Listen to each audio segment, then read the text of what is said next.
Okay, here we are. Good morning, lads and ladies. Welcome back to MAC 1140 section OR1. Last time we talked a little bit about function inverses, if I remember right. And that means this time we want to button up section 2.8. We want to get 2.8 all nice and comfy and clean and make sure we have all those theorems well understood so we can move away from inverse functions onto the new stuff. I wanted to take just a quick second to remind people about the test and the test structure. It's pulled up. Oh.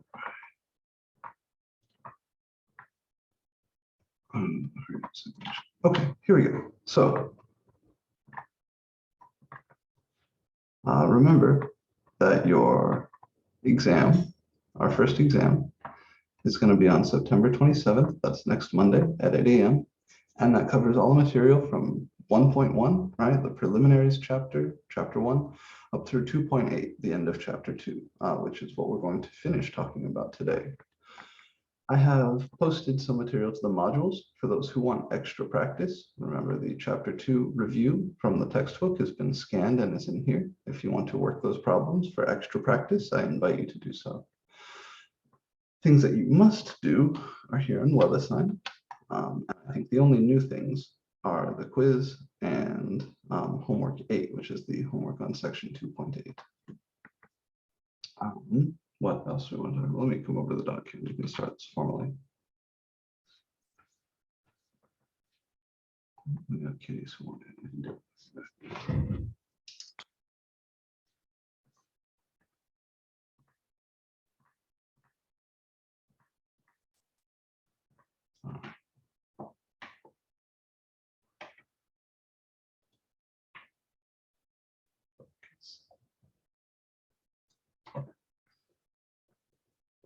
So this is MAC 1140, section 0.0R1. That's pre-calc.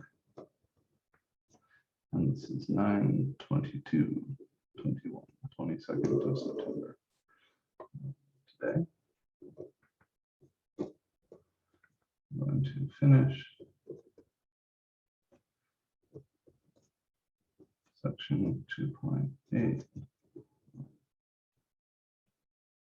Inverses. And I want to clarify test procedures just a little bit. So let's actually do this first. So of course, recall exam 1 is next Monday, which is 9/27/21, and you can take it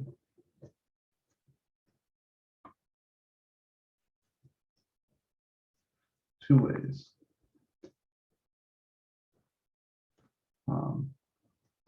You can do it online with me. This requires Zoom on your phone and honor lock on your PC. You'll sign into the Zoom meeting, remember, on your phone. Show me your desk, your hands, your lap, your paper, and set up the phone somewhere I can see those things. Most people prop it up against a cup or like clip it into a little stand off to the side, whatever you want to do. As long as I can see your desk, your lap, your hands, your paper, we're good. The other option is to take it out of the testing center.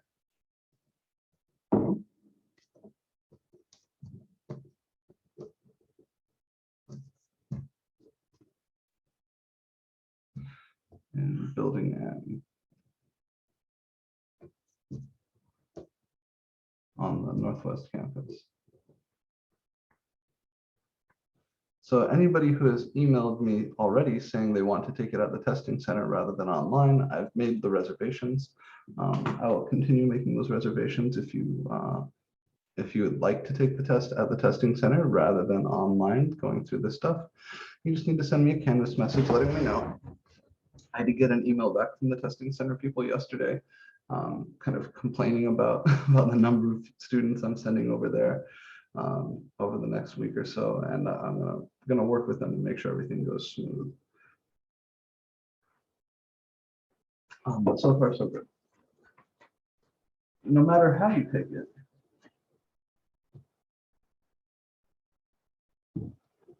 this is important.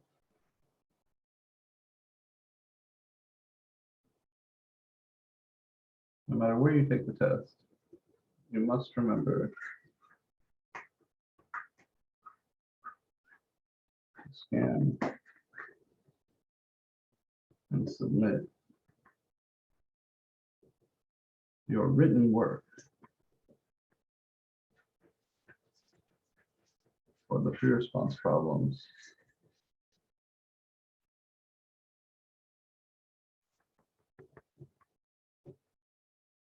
as soon as you finish.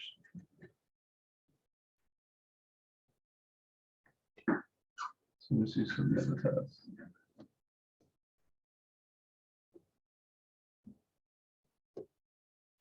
Right. So just want to show you where to do this again and remind you why this is so important. The test will show up in your assignments. I think it's probably not showing up for you guys yet, or if it shows up, it's like grayed out, so you can't see it. But the test itself will become available to you on the 27th at 8 a.m., as it should. After you finish the test, you need to scan your written work using an app like Cam Scanner or Adobe Scan or Notes or whatever it is you choose to use as a scanning app on your phone, or you can use an actual physical scanner on your computer, I don't care. But after you finish the test itself, which is here, you need to come over to this assignment where you'll scan and submit your written work for the free response questions. If you don't do this, I can't give you credit for the free response questions, which would be sad. You don't want that. So please, please, please remember, whether you take it at the testing center or online with me, you must submit that written work. The people at the testing center might be willing to help you do that, but I think most likely, especially given the kind of tone of my last communication with them, where they were saying, you know, that they're a little thin on workers, probably they won't help you scan and submit your work. Probably you will be on your own to do that. So don't forget, right? Especially if you're taking it at the testing center, do not forget to scan and submit your written work. If you take it online with me, I'll remind you, at least I'll try to remind you before you dip. But if you're taking it at the testing center, maybe nobody will remind you. You just finish the test, get up and walk out and totally forget that you needed to scan your written work. If that happens, there really isn't much I can do for you because I need that written work submitted right after you finish the test so I can trust that nothing's been added.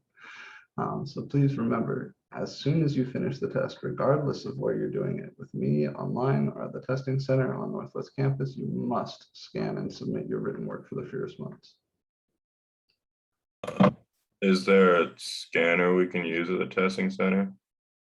I am confident that they have a printer scanner combo like most office units do at Santa Fe, but I also think it's probably the case that students aren't allowed to use that. I think that's probably for staff use only. They might have a separate dedicated like scanner copier for students there, but I would suggest downloading a scan app on your phone, playing around with it and getting comfy with it, regardless of where you're going to take the test. It's because they might not have a scanner there that they'll let you use. You might have to use your phone. Okay. Right? The reason the test is set up the way it is, where you scan and submit the work after finishing the test in Honor is precisely for that sort of stuff, right? We can't have the phones out doing stuff with them while we're in the proctored environment, but as soon as you finish the test, then you can scan that work. Yes, Mason, that's what I said at the start here. So the main thing you're meant to do to prepare for the test is the homework and the quizzes. But because folks were telling me they wanted a little bit of extra material to practice, if you come to the modules in Canvas, you'll see I scanned from the textbook the whole chapter 2 review. This is not everything, and if you have the textbook, which you all do because you have access to the electronic one in WebAssign, you have this already. So this is the chapter 2 review, and it's got all the big concepts that you need, a bunch of nice little questions to kind of reinforce those concepts, and then a handful of exercises that are very similar to what you'll see on the test. In fact, it's got a shitload of exercises, any of which really could be on the test. So this is extra practice if you want it. There's also a chapter 1 review that you're welcome to look at, right? The chapter 1 review is in the textbook, but that's preliminary material, so I didn't scan that guy in here. Okay. Any other questions about the test? Oh, calculator. You are allowed to use a TI-32XS if you want. You won't need a calculator, right? The way I designed the test, there's no need for a calculator. But if you just feel more comfortable having one in your hand, which I understand a lot of people do, the one that is allowed is the TI-32XS. Let me show you what that looks like.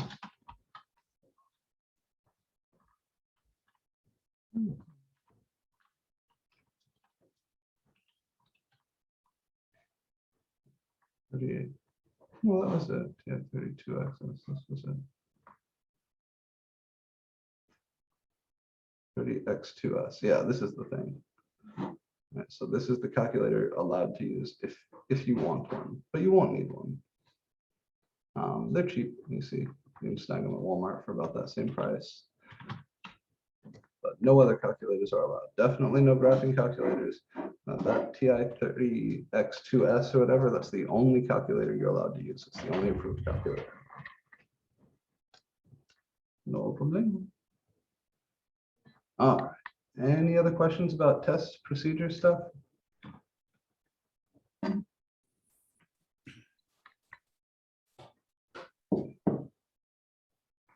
Eric, you lit up like you were going to say something there, but then I didn't hear anything. Did you want to ask something or add something?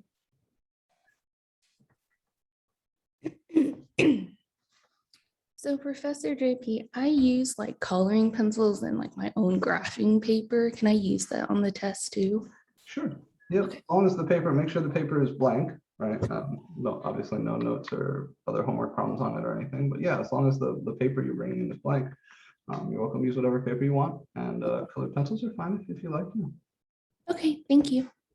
The question in the chat, the test is at 8 a.m. Yes, that's correct, right? The test is at class time, has to be done during class time, and that's regardless of whether you're doing it online or at the testing center. So the Canvas assignment, which is the test, right? This assignment right here is going to open. Really, I'll open it at like 7:45 or something, so we can, we have time to deal with it on the back end, and on the front end, I'll add like 15 minutes. But yeah, this is only going to be open during class time. All right, so this test will really only be available for you from like 8 to 9:15, probably more like 7:45 to 9:45 or 9:30, something like that. But yes, has to be done during class time on Monday. It's a very narrow window.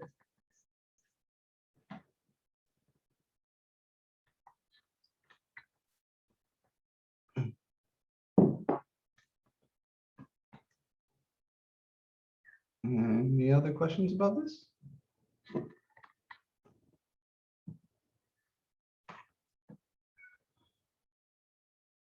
All right. Okay, then. Last time,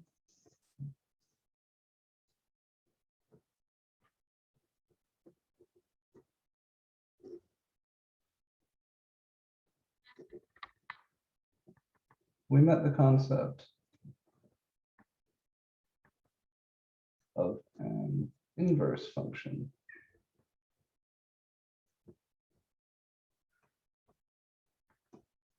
We said if f is 1 to 1, then we can find, or there exists, a function f inverse like this, which exactly undoes the function f.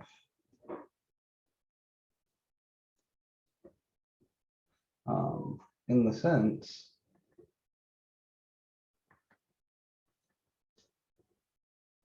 what does it mean for one function to undo another? Well, it means if you start with some input, you apply the first function, then you feed that to the undoing function, you should end up with the input you started with. So there are a few different notations for this. The first is, let's say f of x equals y if and only if f inverse of y equals x. This is one way to say it, which is equivalent to the kind of pair of things that we usually say, which is that f inverse of f x is equal to x, and f of f inverse of x is equal to x. So these two statements, this one and this pair of things, are logically equivalent. They say the same thing. This says if you do f to x, then you do f inverse to that, you get x back. And if you do f inverse to x, then you do f to that, you get x back. So f and f inverse undo each other. And this first guy over here says, if f of x is equal to y, if f sends the input x, the output y, that's the same thing as saying f inverse of y is x, or f inverse sends the number y back to the number x.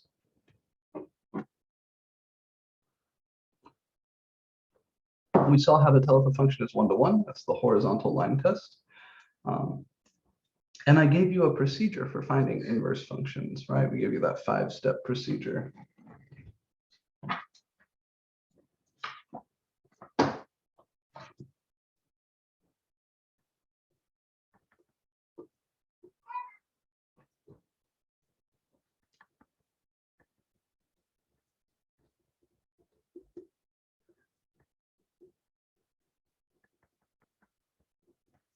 I remember what that was. First, you write y for f of x. And you solve that equation for x.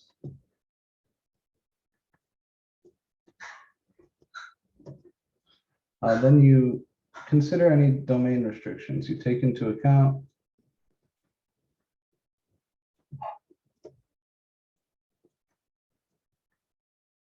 And this is the step I want to look at more closely today. You only have to do this if the original function f was not 1-to-1 to begin with. So on its natural domain.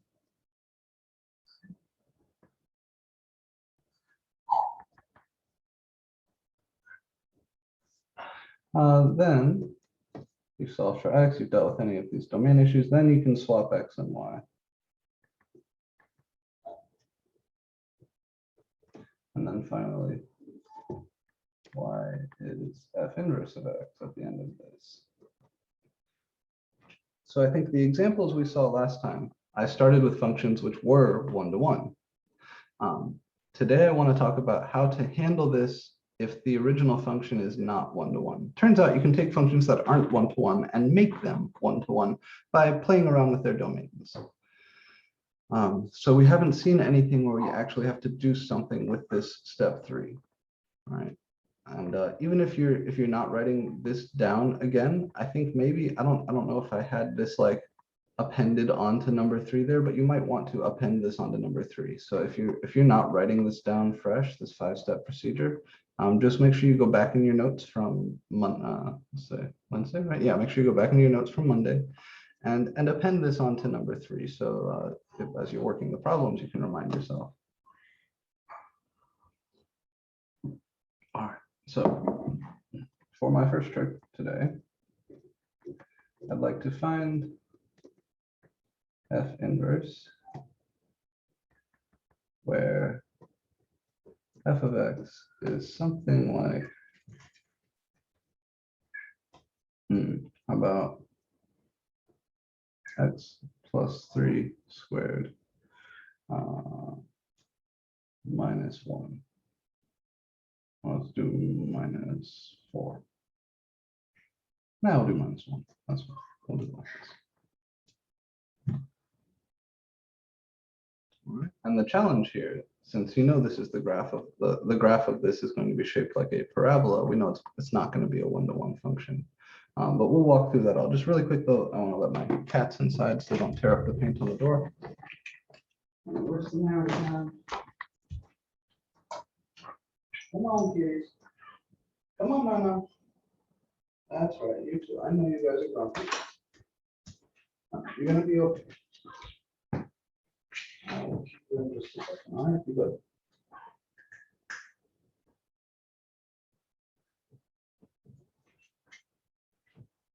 Okay.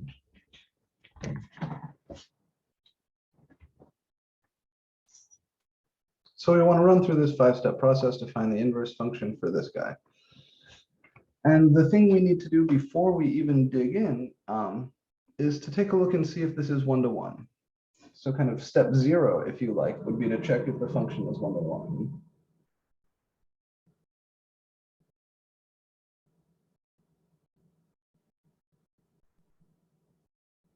And even though we kind of already know the answer, we know the graph of this function is a parabola, so we know the function is not going to pass the horizontal line test, so it's not going to be one-to-one. You still need to draw the graph because there's information we're going to get out of it. I'm going to do something to make this.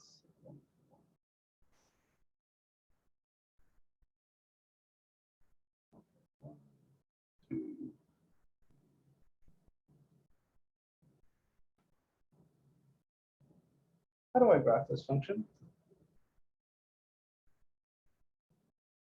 What's the parent function? What sort of transformations do I need to apply?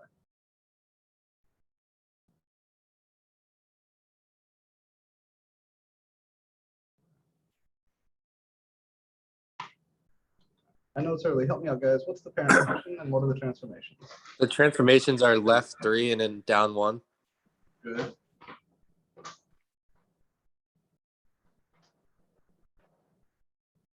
So we're going to shift left 3 units and shift down 1 unit. What was the parent function?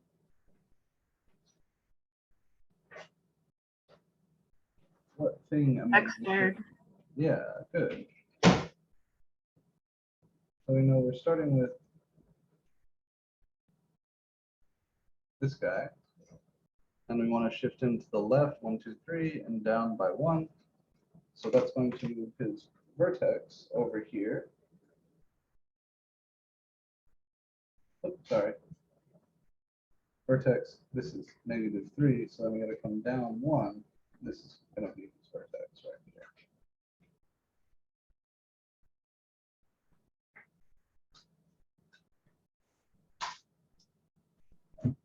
So you come left 1, 2, 3, and then down 1. This is our guy. If you want to track a few other points, you could, but we just need a rough sketch here. We don't need anything beautiful. So this fails the horizontal line test, right? If I pass a horizontal line through any part of this graph that's above the vertex, it will hit the graph more than once. This is not one-to-one.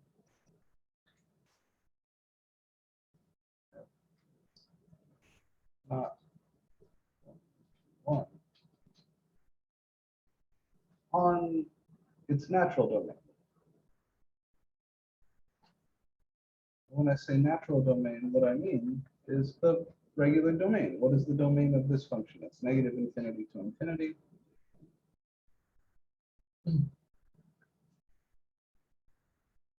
However,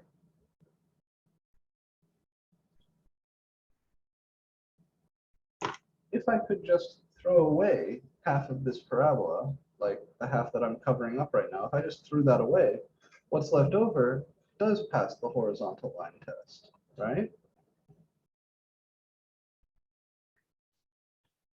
You guys with me on this?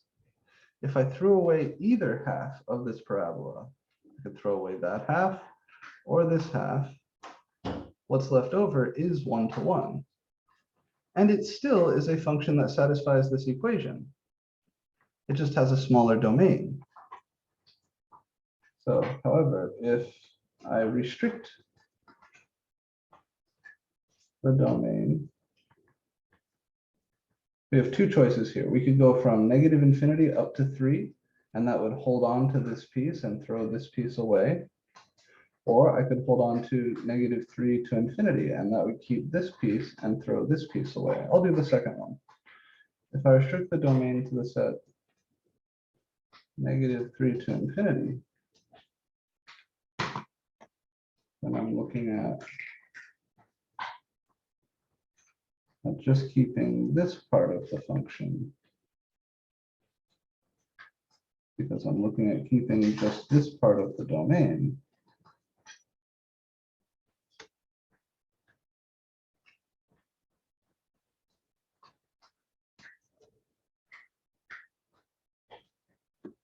If I restrict to the blue part of the domain here from negative 3 to infinity, that means I'm keeping just this part of the parabola. I'm throwing this part away.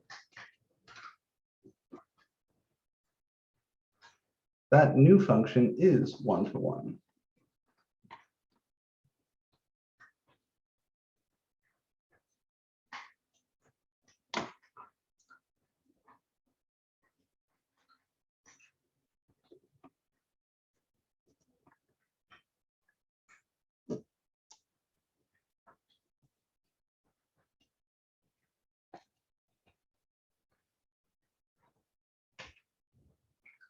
Right, so this is kind of a big deal, and there's nothing special about this parabola. If you were to take any function that's not 1-to-1 on its natural domain, you can always, as long as the function isn't horribly well behaved, you can always find a nice interval somewhere where the function will be 1-to-1 and hence will be invertible.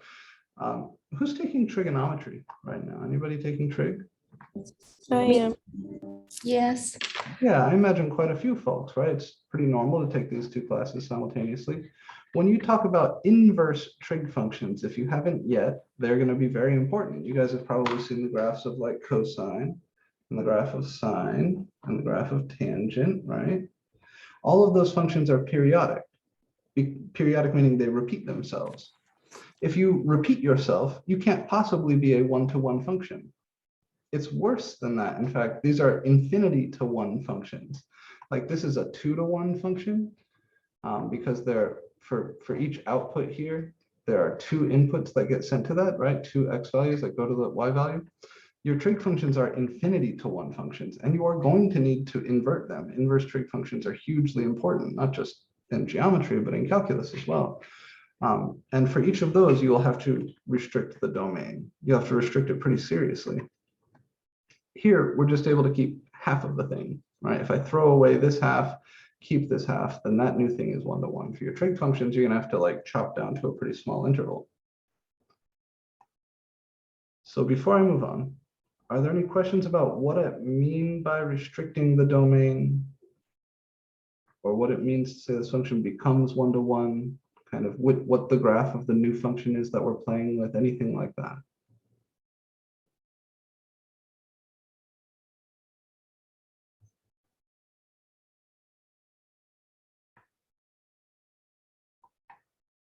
So we're pretending like we can only see blue here, right? The blue is the whole graph. I've thrown away this part because I've restricted the domain to just this, meaning the whole graph of the function as I'm considering it now is just this right half of the parabola. Turns out we can now run through the rest of these steps and cook up an inverse. And it will be slightly different than the inverse we would get if we chose the other domain restriction. We could have gone from negative infinity to negative 3, and we'll get a different answer if we did that.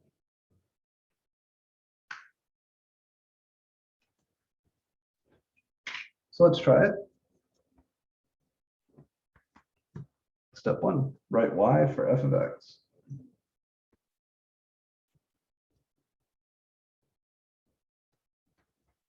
Step 2, solve for x. How do I solve this for x?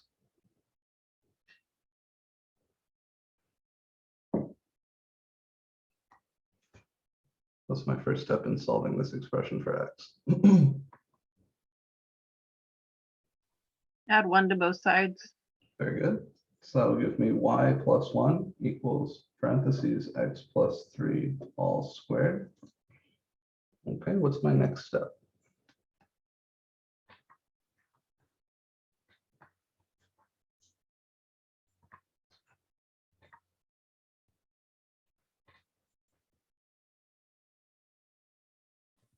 Take the square root of both sides.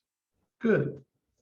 And when I do that, I'm going to get a plus and a minus. Remember, anytime you take a square root in an equation, that square root comes with a plus and minus. So I'll get plus minus square root of y plus 1 equals the square and the square root cancel on the right. We get just x plus 3.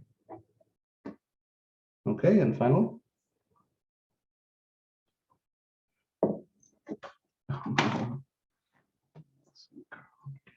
I love you. My last, Track 3. yeah, it would be to subtract the 3. So I'll have plus minus square root of y plus 1 minus 3 is equal to x. Okay, so I've solved this for x. But remember, this really says two things.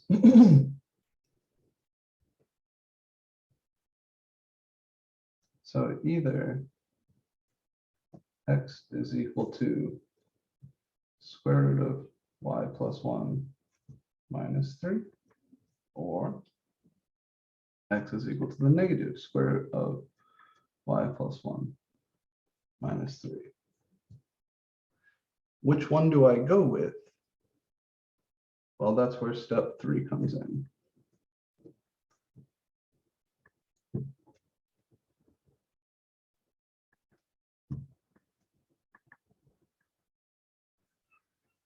We restricted, I should say, F's domain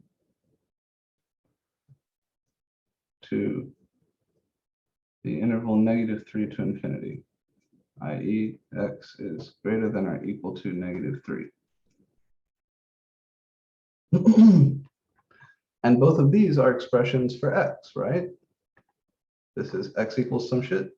This is x equals some shit. Which one of these, this one or this one, will output these x values which are greater than or equal to -3, and why?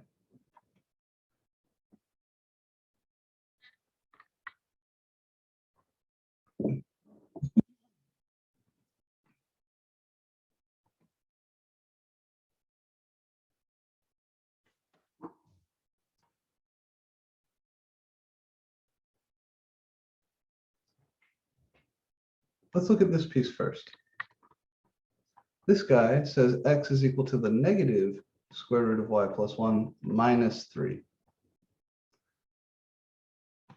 What sort of numbers come out from the square root of y plus 1? Forget about the negative for a minute. If you start plugging numbers in for y here, ignoring this negative sign, you're going to get positive numbers out of this square root, right? The square root function always returns the positive square root. So this is the negative of something positive minus 3.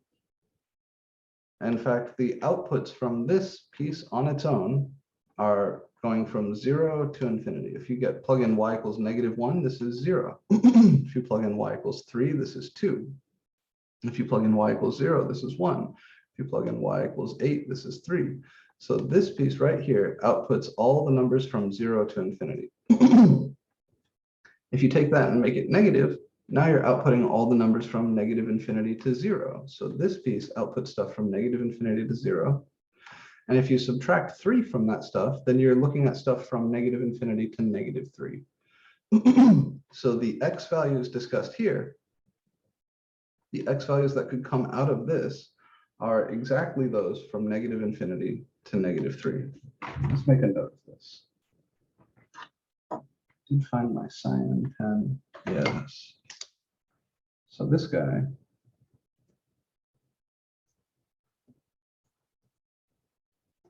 outputs x values from the interval -infinity to -3.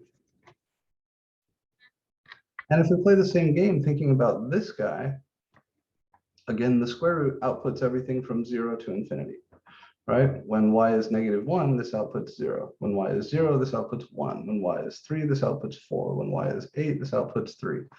So this thing spits out all the numbers from 0 to infinity. And if you subtract 3 from all the numbers from 0 to infinity, you get all the numbers from -3 to infinity. So this outputs x values from the interval -3 to positive infinity, which is the one I want, right? That's what I chose to restrict my domain to. That's what I chose to restrict my x values to. So based on our domain restriction, remember these are x values, right? Saying we restricted our domain to that is the same as saying x is greater than or equal to -3. This is the guy that will give me x's which are greater than or equal to -3. This guy would give me x's which are less than or equal to -3. That's not what I want. I want these guys to match my domain restriction, which means we need to choose this one.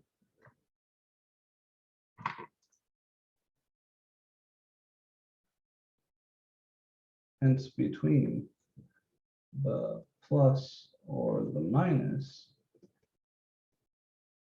we choose the plus, i.e. x is equal to the positive square root of y plus 1 minus 3. And then steps 4 and 5, we swap x and y. So y equals the square root of x plus 1 minus 3. So 5, f inverse of x is this.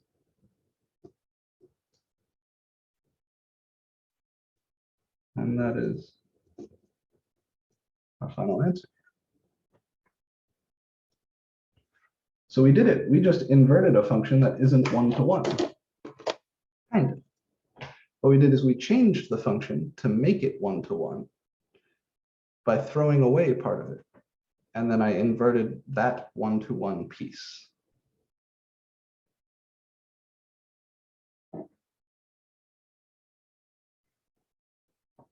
I want you to take a second to really digest this. Make sure it's nice and clear in your notes, and then ask any questions, because this will be on the test. Yeah, Shauna? No, it's Angeline. Oh, I'm sorry, Angeline, what's up? If you use the other restriction, would that have made a difference, or does it not matter? It would, yes, it absolutely would have made a difference. So Well, yeah, you would use the other one, but could you use either one? Or Yeah. did you specifically have to use the one that you used? Okay, good question, good question. So we had a choice very early on here, right? I Yeah. chose to restrict to -3 to infinity. So because I chose that restriction, I got this guy, which led to this inverse. Right. We could have chosen the other restriction from -infinity to -3, right? Throw away this half, keep this half. If I had done that, then I would have wanted to stick with this guy because that would have matched my domain restriction, and I would have had a slightly different looking inverse. Okay. But either one is kosher. Either one is a valid way to say I'm finding the inverse of this function. I'll tell you kind of my guiding principles. So which one of these, or in general, what your inverse for these problems looks like, depends on your choice of domain restriction. The way I choose the domain restriction, two things I keep in mind. First, I want a maximally large set, right? I want the biggest domain I can possibly have and still get a one-to-one function. Now here, there's two ways we could have split, right? Here or here. And they're both the same size, right? They both give me half of the parabola. They both lose half, they both keep half. So neither one is larger. The other thing I like to choose is I like to keep 0 in my domain if at all possible, right? 0 is just a nice number to plug in. Sometimes you got to plug shit into a function, right? That just happens. Sometimes you got to make a table or make a sign chart or do some shit, make a number line. It's always nice to have the option to plug in 0. So I will try to choose the largest subset of my domain on which my function is one-to-one, which also contains 0. So since the other domain restriction here, the -infinity to -3, it's the same size as the one I chose, but it didn't contain 0. So I went with this one. I can show you a couple other examples of how I make that decision. But yeah, it's a good question. Neither is better than the other. But from the way I like to think, definitely we want the biggest subset we can. And if there's two subsets and they're the same size, then I pick the one that has 0.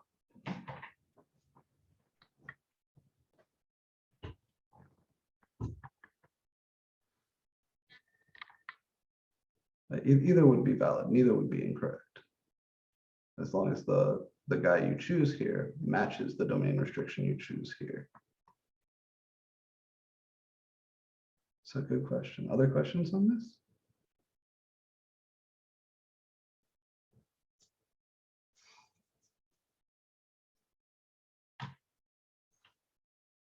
All right. Let me take a quick look at a graph in Desmos here.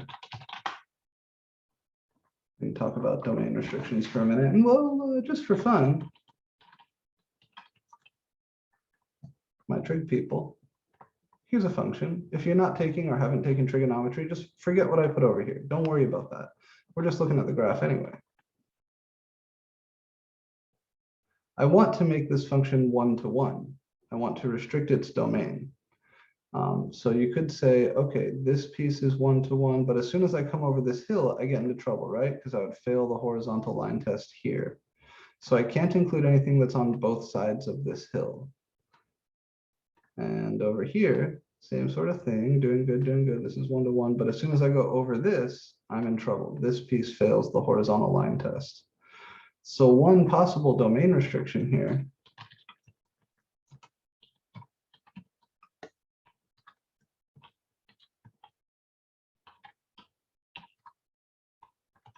would be to say, I'm just going to keep the blue part.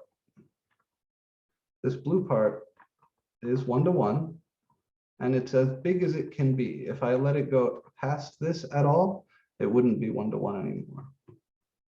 Now, it's not the only choice I could have done. I could have gone from pi/2 to 3pi/2. I could have said, I'm going to take this piece. This piece is also as large as possible and 1-to-1, but it doesn't contain 0. So what you'll see in your trigonometry classes is that you really do pick this one.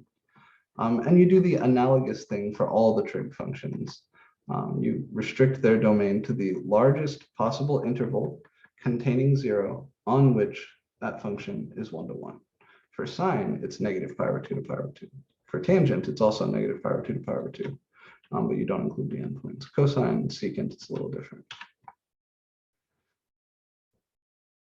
Speaking of graphs, I think it would be nice to look at the graph of our function, the restricted one, and his inverse on the same coordinate axes. And we could do this in Desmos, but we could also do this by hand. So let's do that. This is something I have in the past asked students to do on a test. Sketch a function and its inverse on the same coordinate axes. And it will hint at a theorem that we need to discuss.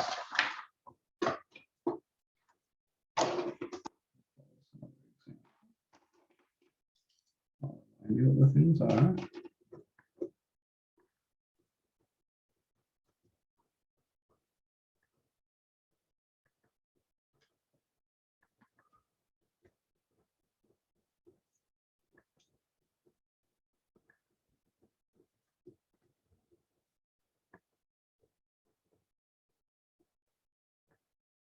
What was it? X plus 1 minus 3, right?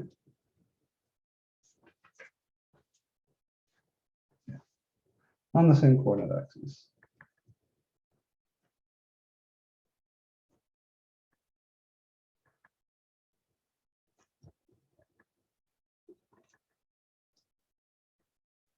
Okay, thankfully, these are both simple transformations of parent functions.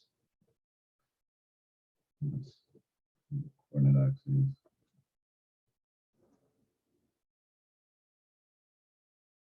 All right.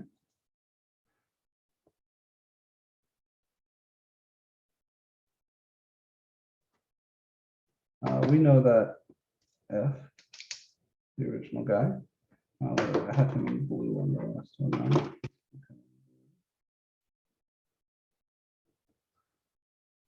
It looks something like this.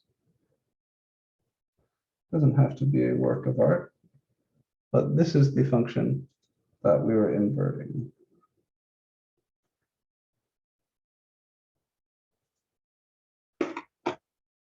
how do I get the graph of this guy?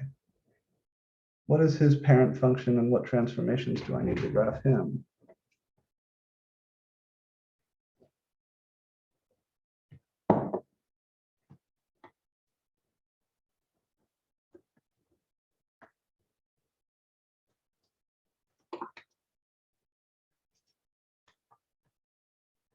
Parent function, what's the parent function here?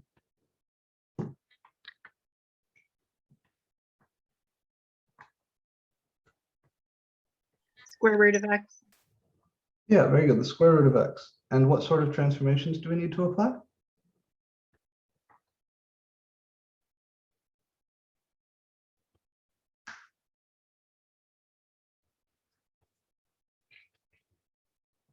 The +1 inside tells me to go left 1. The -3 outside tells me to go down 3. So I'm going to take the square root of x, shift it left 1 and down 1, 2, 3. So we'll mark this as 2 and 3. And then it still has that normal square root shape.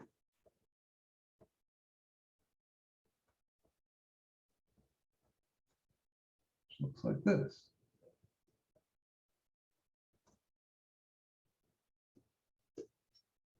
And I would ask, do you see any sort of symmetries between these two graphs? Here's the graph, y equals f inverse of x. Here's the graph, y equals f of x.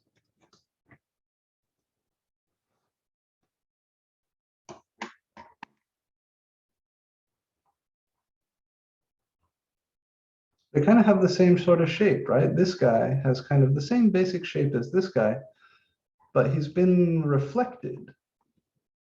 Not reflected vertically or reflected horizontally,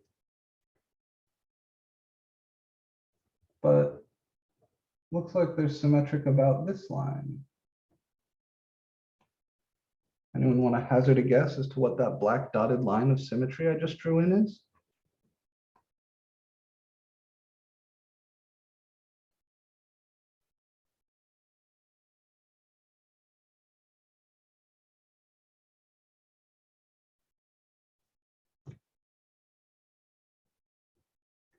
It's y equals x.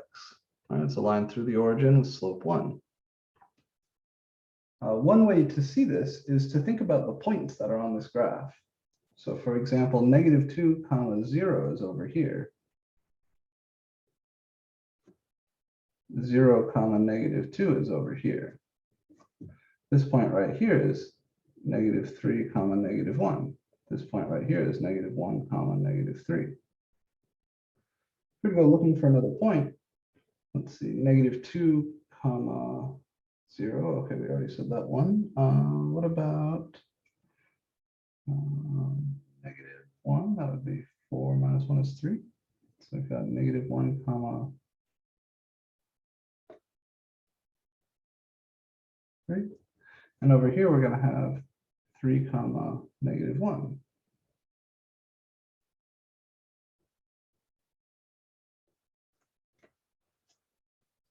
So the symmetry about this line y equals x comes from the fact that like the points on the graph of f and the points on the graph of f inverse are related to each other, right? -3, -1 on f, -1, -3 on f inverse. -2, 0 on f, 0, -2 on f inverse. -1, 3 on f, 3, -1 on f inverse. What this graph illustrates is actually the next theorem that we need to discuss, and it's the last theorem we need to discuss. I'm sorry, Professor JP. So for the blue line, when you did the purple line, why isn't it -1, -4? Why is it -1, -3 if we go down 3 over 1? So we start with the graph of the square root function, right? Right. Okay. The graph of the square root function looks like this. Gotcha. Okay. I got it now. Sorry about that. 1 and down 1, 2, 3. Oh, that's fine. So this theorem is a theorem on characterizing inverses. And it says the following are equivalent.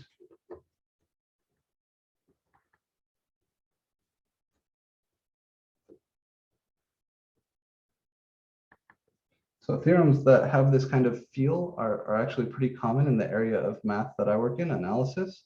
TFAEs, the following are equivalent. When you feel like you finally understand something completely, like you can see it from a few different ways and you see how those different ways are connected to each other, what you've really discovered is a TFAE. You've discovered a collection of different things that are actually logically equivalent to one another. And it's a great way to characterize or completely describe some property. So the following are equivalent. One, the point A comma B is on the graph of F.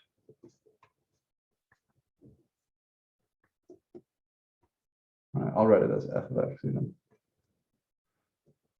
Two, well, if A comma B is on the graph of F, what does that mean? Like if -1 comma 3 is on the graph of F, that means F of -1 is equal to 3. And in general, if A comma B is on the graph of F, that's equivalent to saying F of A is equal to B.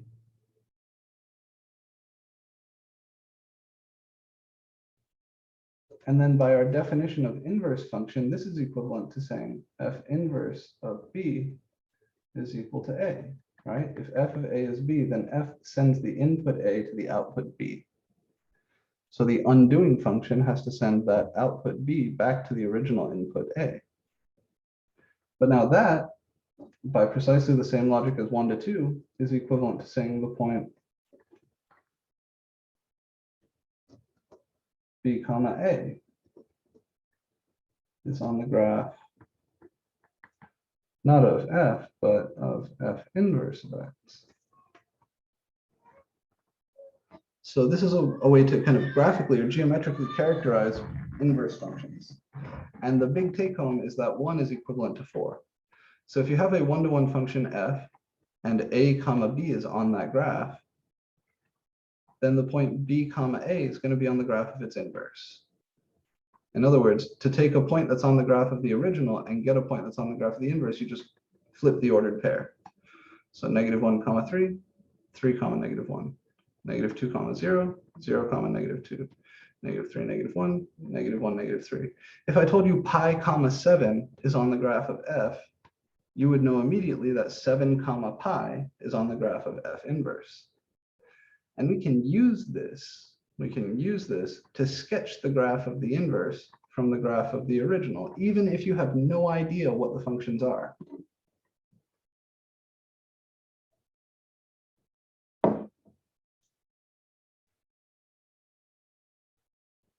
Questions about what we're saying here?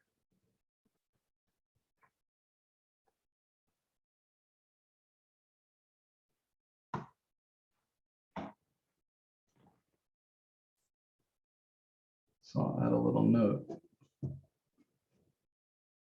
Items 1 and 4 tell us that the graphs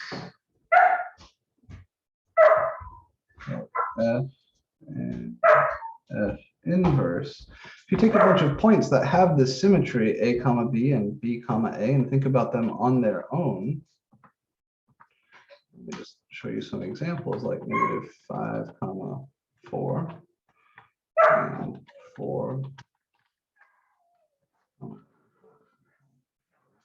green and 1 comma -2 and -2 comma 1. Make these both red. How about 4 comma 3 and 2 comma 4. It's both blue.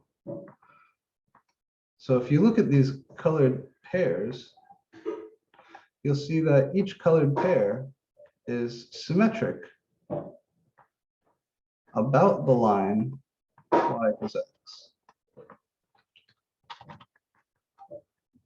All right, if you flip one of those points over this line, you get one of the other points. If I flip this point over this line, I get this point. If you flip this point over this line, I get this point. And I can change this to like -6, 6 like this, and like this, right? You see the symmetry. A comma B and B comma A are always symmetric about the line y equals x, because the way you get the one point from the other is by switching x with y. So of course they're symmetric about the line y equals x. Y equals x is the line where switching x and y no longer matters because y is equal to x along that line. That's what that line is. So items 1 and 4 tell us that the graphs of f and f inverse are symmetric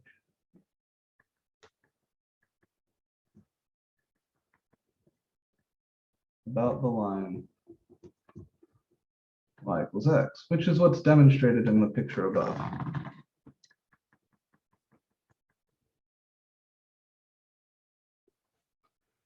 And this can be useful because if I give you, like I said, the graph of f, you can draw the graph of f inverse without doing any special work, without doing any algebra at all.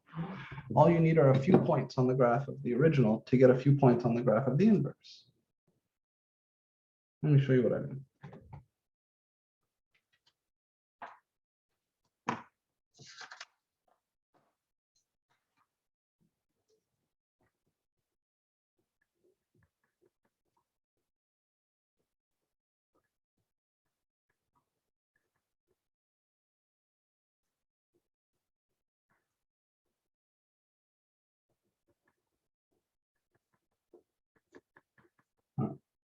So I'm going to be given the graph of f, and I want to sketch the graph of f inverse on the same coordinate axes.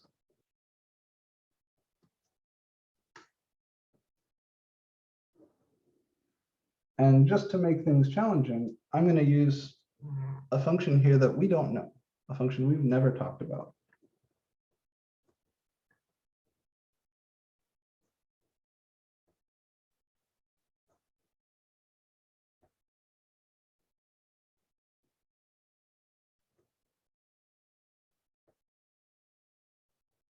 Okay.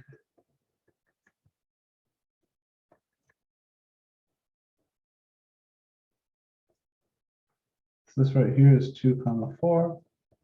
Right here is 1 comma 2. This is obviously 0 comma 1.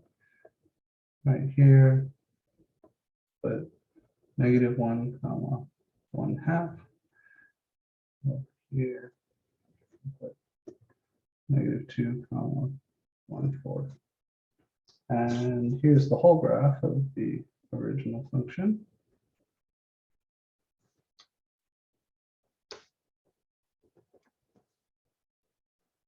Of course, something like this. All right, so here's the graph y equals f of x.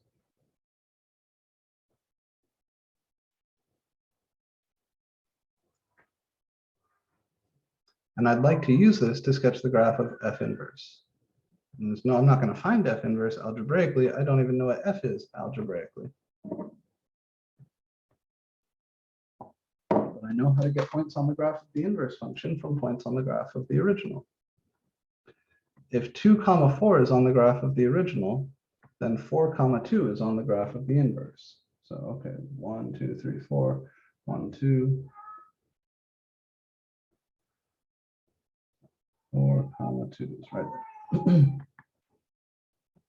If 1 comma 2 is on the graph of the original, then 2 comma 1 has to be on the graph of the inverse. There's 2 comma 1. If 0 comma 1 is on the graph of the original, then 1 comma 0 has to be on the graph of the inverse. If -1 comma 1/2 is on the graph of the original, then 1/2 comma -1 has to be on the graph of the inverse. So here's +1/2 comma -1.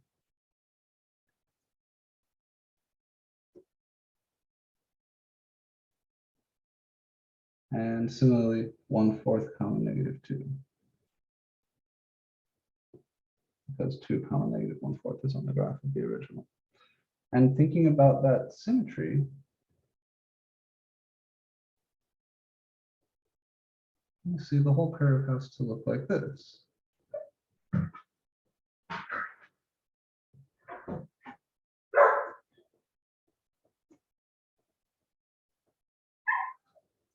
This is the graph y equals f inverse of x. And I'd like to make a few observations here. You could have done this with the previous graph also, but there's one additional feature that this guy has. So some observations. For any questions about how I got the purple graph from the black graph? Would we have to be precise with our coordinations, What do you mean exactly? like with Like- the like- dots like- and stuff like that? With the yeah, Doesn't have to be art, right? So is this really x equals 1/2, or is it like 1/3, or 0.56? It's not perfect, but if you think there's any room for someone to misinterpret your picture, you should label the points explicitly. As long as the labels make clear what exactly it is you're doing, then I can forgive things not quite being in the right place. I just need to know that you know what you're at least trying to do, right? My art isn't perfect either. Our pictures don't have to be perfect. But the labels should clarify anything that is unclear from the picture. okay, thank you. Yeah, of course. All right. The purple graph is what's called a logarithm, and the black graph is what's called an exponential function. We'll talk about these a little bit later, but the point here is that there's this symmetry, right? There's this symmetry over the line y equals x. That allows us to get the purple graph from the black graph without knowing anything about either of them. And I wanted to make a few observations, things like domains, ranges. What's the domain of the black function?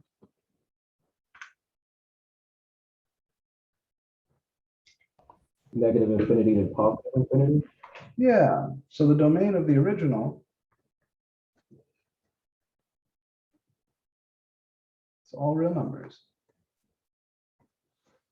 Right? If you play the smooshing game with the black function, smoosh it on down, everything gets hit. It goes on and on forever like this. It goes on and on forever like this. So if you smoosh it down, everything gets hit. What about the range?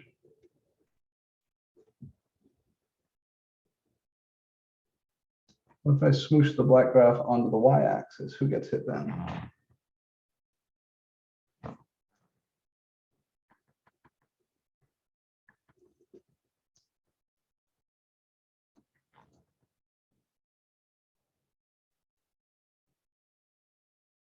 Anybody help me with the range of f?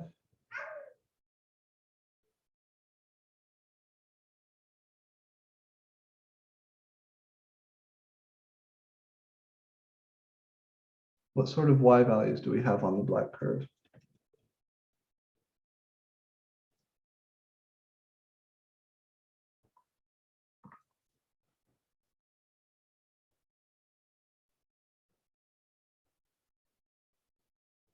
Okay, let's talk about a few of them. Here is positive 1/4.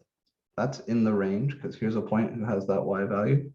Here's positive 1/2. That's in the range because there's a point with that y value. Here's 1, 2, 4. What do you notice about all those y values?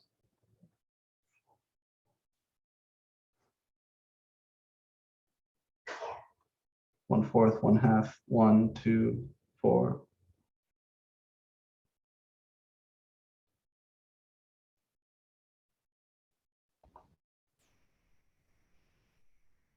They're all positive values. Thank you. They're all positive, right? If you smush this black graph down onto the y-axis, whoosh, what gets hit? Well, everything up here, all the positive numbers get hit. The range of this function is all the positive numbers. 0 never gets hit, right? This is going asymptotically down like that. It's an asymptote y equals 0. 0 doesn't actually get hit, but all the positive numbers certainly get hit. Okay, now let's look at the purple graph.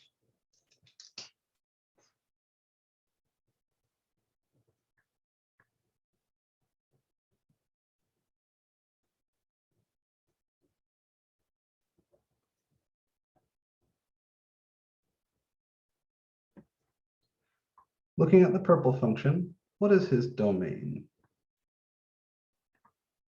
If I smoosh this onto the x-axis, what gets hit?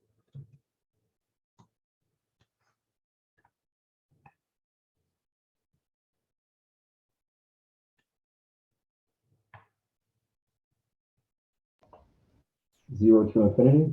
Very good, right? Just the positive numbers. If I smoosh the purple graph onto the x-axis, only this blue highlighted portion gets hit. Nothing over here gets hit, right? If I smoosh it all onto the x-axis, I come in with my vertical hydraulic press and smoosh the purple graph from both ends onto the x-axis, ka-chunk, like this.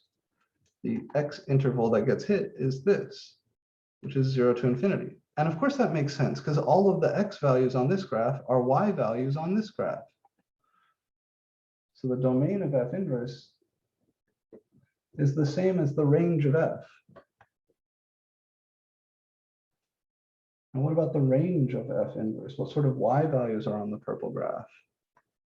If I take this and I smush it all onto the y-axis,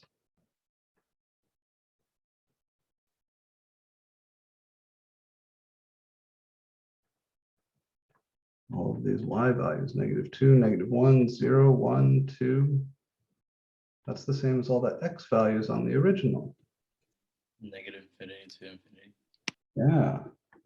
So the thing you think you see here, you really do see here.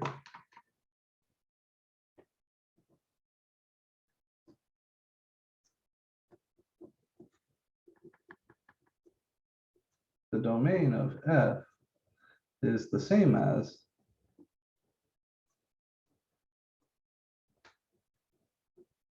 the range of f inverse.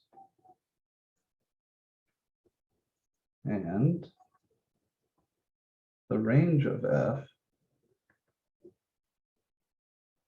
is the same as the domain of f inverse. Domains and ranges swap. Something else that's cool here, the original has a horizontal asymptote. We haven't talked about these yet in this class, but I know you've seen it. Horizontal asymptote y equals 0, and the inverse has a vertical asymptote x equals 0. So when you invert a function, horizontal asymptotes become vertical asymptotes. Domains become ranges, and ranges become domains. Everything switches. And again, that's all coming from the symmetry about the line y equals x. That's all a consequence of that TFAE theorem, just one number. Okay. Are there any questions relating to inverse functions? Any space here where you feel a little bit uncomfortable? Any of the examples we've looked at today that you would be nervous about if they showed up on the test? Things like that.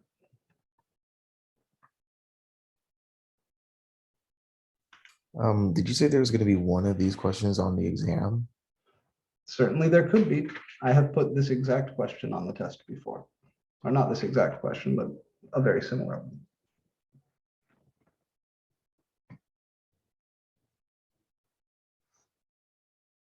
And the previous problem. The previous problem is also an example of a question I've put on the test before.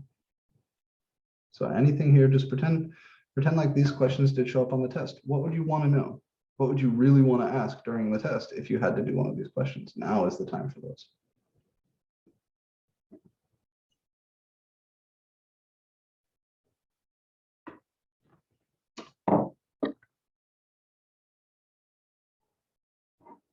You feeling that good?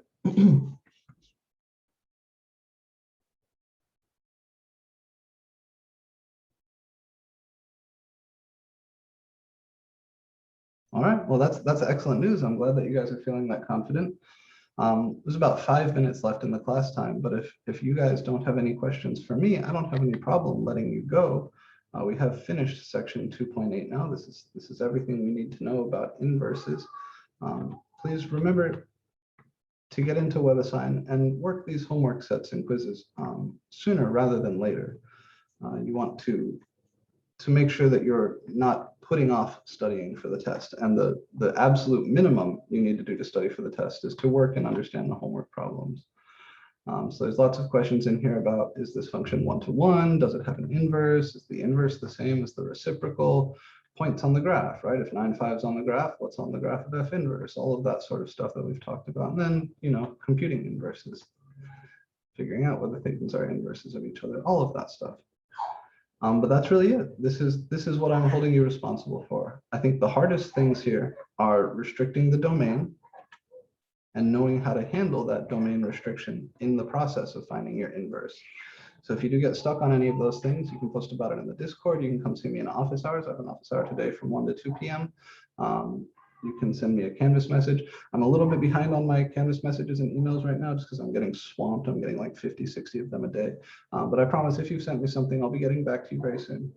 If you've already requested to take the test in the testing center, I've made a reservation for you, but I'm still trying to work out details. So I will email you guys as a block, letting you know exactly what the testing center tells me they're going to do. Yeah, test review. Yep. So that's the vibe. We've got 5 minutes left. So if you have a particular question you want to look at, or if you're asking, you know, where can I find material to review for the test, come over to our classes modules, and you'll see I've uploaded the chapter 2 review from the textbook. You may also want to take a look at the chapter 1 review. Now, you guys have access to all of this in WebAssign, but I know that the ebook there is a little bit unpleasant to use, so feel free to use this instead if you like.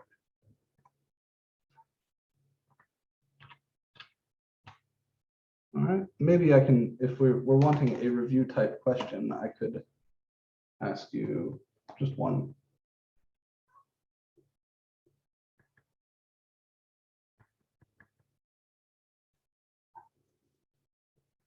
I could ask you something like, what is the average rate of change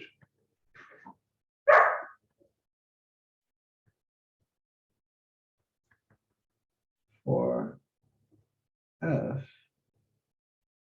from x equals -1 to x equals +1? Okay, talked about average rate of change in a little bit.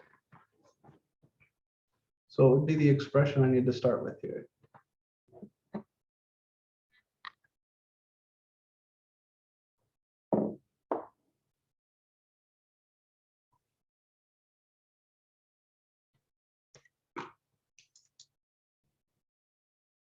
This would be f of 1 minus f of -1 all divided by 1 minus -1. That's the average rate of change formula. F of b minus f of a over b minus a. This is your a. This is your b. So then I look on the graph of f. F of 1 is what? Looking on the graph of the original, the function f. What is f of 1?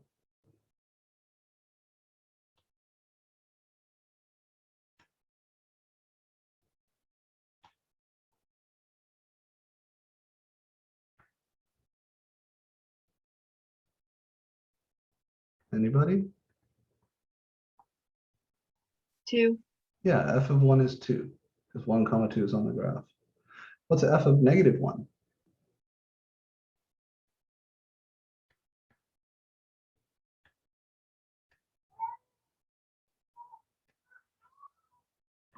F of -1 would be 1/2. So this would be 2 minus 1/2 divided by 1 minus -1. That's 1 plus 1, which is 2. How do I simplify this? Can I cancel this 2?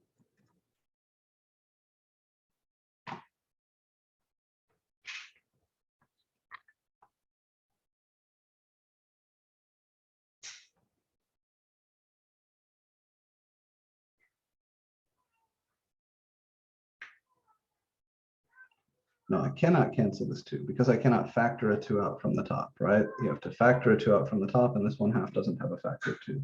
So to simplify this, you have a common denominator. 2 minus 1/2, that's the same as 4 over 2 minus 1 over 2. And all of this is being divided by 2. 4 over 2 minus 1 over 2 is 3 over 2.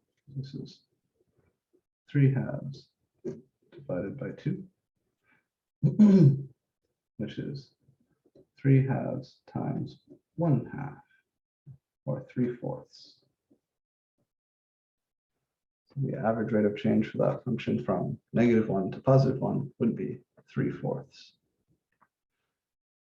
Fun problem for you, try to find an interval.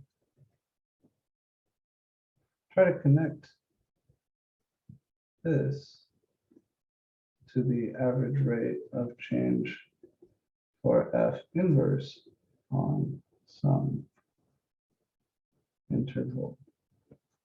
All right, I am going to go ahead and end it here. We've covered everything we need in 2.8. Hopefully you guys are feeling nice and comfy with 2.8 and you're not asking questions because you're feeling super comfy, not because you're not paying attention. That is certainly my hope. Again, work the homework, work the quizzes. If you need more help after that, work the review on the book. I'm here to help you. Just reach out to me. And remember what we said about cheating on the first day. If you feel yourself being backed into a corner, if you feel like you're under an amount of pressure that you cannot handle, regardless of whether you're going to be tempted to make a bad decision vis-a-vis student conduct and cheating on this test, reach out to me instead. All right, I can work with you. We can find ways to get you help or more time to practice, whatever it is you need. But remember, if you cheat, I'll catch you. All right, I'm getting pretty good at that. I don't like it, and it's unpleasant for everybody. So please, please, please, on this exam, be good, be honest, don't bullshit me. And if you feel like you're in a position where the only way you can succeed is doing something shady, just let me know you need a little bit of help, right? Let me know that you're feeling that sort of pressure, that you're feeling trapped like that, and I'll work with you. Don't do something shady, so I'll catch you. All right, that's it. I will see you guys on Monday for the test here if you're taking it online. Otherwise, you'll be at the testing center. Either one is fine. Remember, if you're taking it at the testing center, you need to reach out to me so I can secure a spot for you there. And either way, whether you're taking it online or at the testing center, as soon as you finish, you need to scan your written work and upload those scans to the assignment in Canvas titled Exam 1 Written Work. So on Monday, you will take the test here, right? You'll sign into Canvas and take the test here. If you're doing it online, you'll need to use HonorLock. And as soon as you finish the test, regardless of whether you're doing it at the testing center or online, you will need to scan your written work as soon as you're done and submit those scans here. All right, the rule for the work, I suggest 1 problem per side of the paper. Number the problems, please put your name on the shit, you know, all the obvious things. Make sure that the scans are readable, right? Look at the scans before you submit them. Sometimes I get scans that are totally washed out, totally illegible.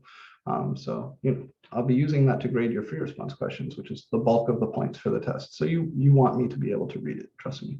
So, you know, number the problems, make sure the scans are legible. That's it. If you have any questions about the test, you're nervous about anything, please reach out to me. Office hours today, 1 to 2. See you.